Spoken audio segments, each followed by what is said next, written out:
Bienvenidos a la Universidad Rural de Guatemala con el curso de Salud Comunitaria correspondiente a la semana 16 con el tema Demografía. El objetivo de la clase es que el estudiante comprenda que la salud comunitaria es una respuesta social de carácter que está enmarcada dentro de la salud pública, en la cual la demografía es una parte vital de la misma, derivado de muchos factores, entre ellos las migraciones, las cuales modifican plenamente en todos los ámbitos económicos, biosociales, los lugares de origen y destino. Los tipos de demografía. Demografía estática.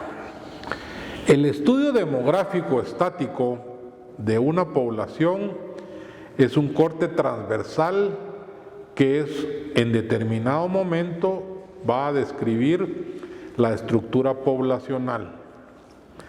De ellos, el volumen poblacional, es decir, la cantidad total de individuos como la cantidad de habitantes en la población en la superficie terrestre, es muy desigual en unos puntos a otros del planeta. La población absoluta. Esto se refiere al número total de habitantes que habita en un lugar determinado. Así, la escala mundial podemos decir que la población absoluta en el 2002 era de 6.200 millones de habitantes. La densidad poblacional. Esto nos señala entre el número de habitantes y el espacio en el cual habitan. Con el fin de calcular, se divide la población absoluta entre la superficie de kilómetros cuadrados en los que habita esta población. La densidad media de la población en el mundo es de 4.7 habitantes por kilómetro cuadrado, lo cual es el resultado de haber dividido la población mundial absoluta entre los 130 kilómetros cuadrados de la superficie. Este dato nos puede ser de mucha utilidad, ya que la densidad de la población bajo ningún aspecto es homogénea en todo el orbe terráqueo. La dimensión de población. Este es el número de personas que residen normalmente en un territorio, geográficamente hablando, el cual está bien delimitado, y estas poblaciones en la mayor parte del globo terráqueo se encuentran desigualmente repartidas, concentrándose más en las zonas urbanas, mientras continúa la migración en las áreas rurales, lo cual incrementa el número de habitantes por kilómetro cuadrado. Los tipos de demografía. La demografía dinámica. El estudio dinámico de la demografía de una población es un corte longitudinal de lo misma a lo largo del tiempo y va a describir los cambios que la población va sufriendo. El crecimiento poblacional. Esta describe la natalidad y mortalidad de una población de un país y su relación entre ellas, el cual se denomina crecimiento natural vegetativo. Para medir la natalidad y poder comparar los nacimientos de unos países y otros. La tasa de fertilidad. Este dato lo que nos va a demostrar es el número de hijos por mujer en edad fértil, lo cual es un indicador del desarrollo de los países, ya que para que un país pueda crecer, ha de dar al menos una tasa de fertilidad con una relación de 2:1. En los países desarrollados da un menor crecimiento derivado de que su tasa de fertilidad se sitúa en un rango de 1.5, siendo uno de los más bajos del mundo España, Italia y Hungría, que son países desarrollados. En los países subdesarrollados, la tasa de natalidad está encima de 5, como por ejemplo Afganistán y Nigeria. Existe un proceso histórico que es necesario compartirlo con vosotros respecto a la evolución de las tasas de natalidad a lo largo del tiempo. En el mundo se ha presentado de la siguiente forma. En el siglo XVIII, la tasa de natalidad era más o menos entre un rango de 35 a 45%, siendo de un carácter irregular, con continuas subidas y bajadas, lo cual iba a depender de las catástrofes naturales, así como de las sequías, las epidemias y los efectos sociales como las guerras y las crisis económicas. En el siglo XIX,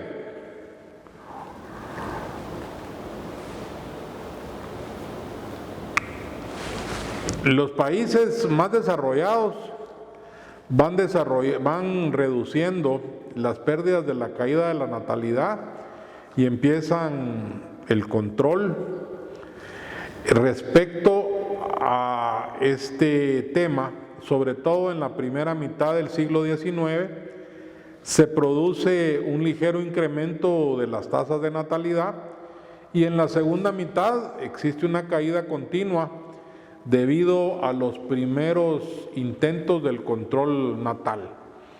En el siglo XX, los países que se consideran desarrollados tienen un declive marcado en las tasas de natalidad debido al control y a la planificación familiar, lo cual se estanca en una tasa que llega del 13 al 15% y lo cual ha variado muy lentamente en el alza y la baja de la misma.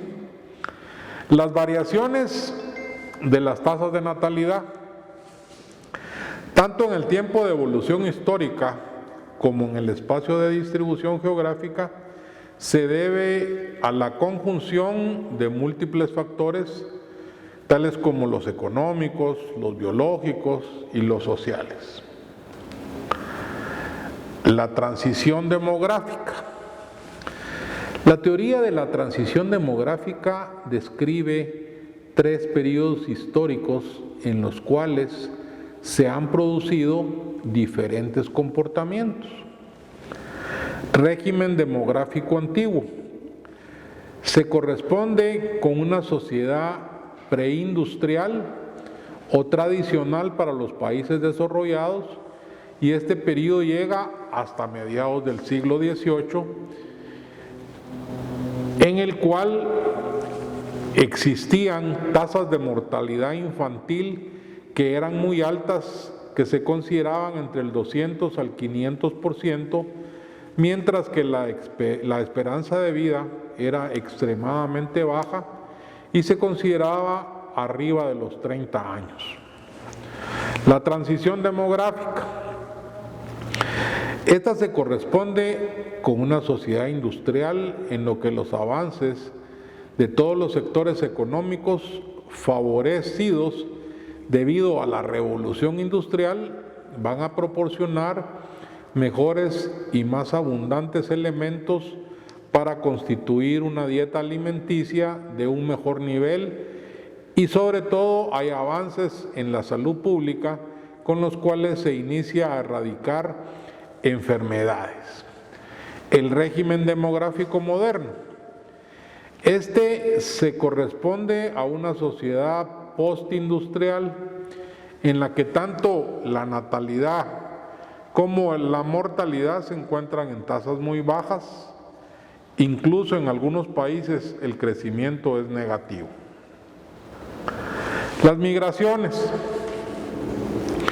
Como ya es del amplio conocimiento de ustedes, Los movimientos migratorios son causados por una conjunción de diferentes factores, tanto repulsivos, que invitan a salir de su lugar de origen, con individuos, como atractivos, que invitan a desplazarse a lugares de destino donde las condiciones de vida son más favorables. En cuanto a las migraciones de tipo económico, estas se circunscriben a que en el lugar de origen hay falta de trabajo y las expectativas de vida pues no son las mejores. Por lo tanto, se establece la migración en la cual van a favorecer al lugar de destino con una mano de obra y va a disminuir los costos de producción. Los catastróficos, las erupciones volcánicas, los terremotos, los incendios y en sí todas las catástrofes naturales pueden provocar la huida masiva de las poblaciones y buscar mejores lugares de destino que sean más seguros, dentro de la cual la actividad humana es la causa de las migraciones, derivado de las guerras, las persecuciones religiosas, la colonización y posteriormente la descolonización de nuevas tierras, así como la esclavitud del siglo XX, que es la trata. Existen también factores de tipo sociocultural, como la atracción de la ciudad para vivir, que hace mucho más agradable esa convivencia en ese tipo de grandes urbes, en el cual la gente de la ruralidad emigra hacia las grandes ciudades y trata de favorecer a que sus hijos tengan mayores oportunidades, o en el caso contrario van a establecer gente que vive en las grandes urbes y se va a la ruralidad para evitar el estrés urbano. ¿Cómo afectan las migraciones? Las migraciones afectan los territorios de origen que pierden población, así como a los territorios de destino que ganan este tipo de población. Este trasiego poblacional se deja sentir más en diferentes aspectos sociales y económicos de ambos territorios. Los demográficos, la población emigrante suele ser joven, en edad de trabajar y reproductiva. Los económicos, los migrantes envían parte de sus divisas o de su sueldo, que se convierten en divisas a su país de destino, por lo que en el país se produce plusvalía y desarrollo económico. Las culturales, las migraciones proporcionan la difusión de diferentes culturas para tratar de hacer una fusión en el lugar de destino. Y las sociales, la falta de la falta de integración entre los inmigrantes en el área de destino. Existen diferencias culturales, idiomáticas, de creencias, religión, costumbre, así como desarraigo entre los migrantes. Los modelos causales. El modelo determinista la define como perfecta, constante, única, recíproca en cuanto a la conexión entre dos variables que son la causa y el efecto. El modelo multicausal nos va a establecer un origen, que es la gran cantidad de evidencia empírica y las justificaciones de tipo teórico para aceptar la etiología multifactorial de las enfermedades. El modelo determinista, desarrollado por Rothman, aclara hechos de la historia natural de la enfermedad e incorpora conceptos del modelo determinista. Este modelo multicausal explica la multicausalidad de las enfermedades. Y por último, el modelo probabilístico, que es el concepto determinista de causalidad y que se reemplaza o se suplementa con un concepto probabilístico utilizando la teoría de probabilidades. Con esto, compañeros, llegamos al final del tema del día de hoy, encontrando las 5 preguntas de selección múltiple que voy a proceder a leerles. 16.1. Indique a qué tipo de corte pertenece el estudio demográfico estático. 16.2. Indique la transición demográfica a qué tipo de sociedad corresponde. 16.3. Establezca cuáles son las causas de los movimientos migratorios. 16.4. Establezca cómo las migraciones afectan los territorios de origen y destino. 16.5. Indique cómo se puede reemplazar el concepto determinista de causalidad. Agradecido por su atención.